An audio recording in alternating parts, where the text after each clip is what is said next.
Kumusta po? Narito po ulit ang update natin para sa lagay ng ating panahon. Ngayong hapon po ng September 9, 2025. Sa ngayon po ay patuloy pa rin na easterlies ang hangin na umiiral sa silangan ng Luzon at Visayas. At sa silangan ng Mindanao po ay mayroong intertropical convergence zone na nabubuo. Ang ITCZ ay salpungan po iyan ng dalawang magkaibang hangin na mula sa northern at southern hemisphere at tinagurian din po iyan na breeding ground ng mga sama ng panahon. At sa kasalukuyan po ay nakabubuo na ng kumpol ng kaulapan at hindi pa rin inaalis ang posibilidad na may sama ng panahon na mabubuo within that ITCZ bago mag-weekend at lalapit sa Mindanao o Visayas at ang development po niyan ang ating babantayan kung matutuloy o hindi at ang susunod na bagyo ay tatawagin po sa local name na Bagyong Mirasol.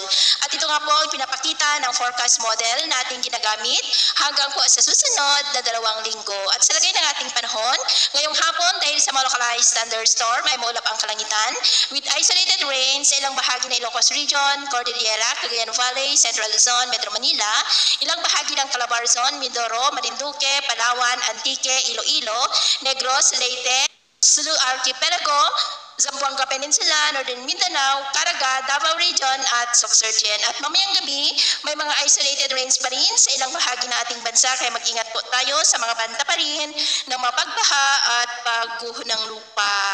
At sa atin naman pong mga baybayin, wala naman po tayong nakataas na namang gale warning signals pero may pag-ingat lamang po kung papalaot tayo para po mas makaiwas sa mga sakuna.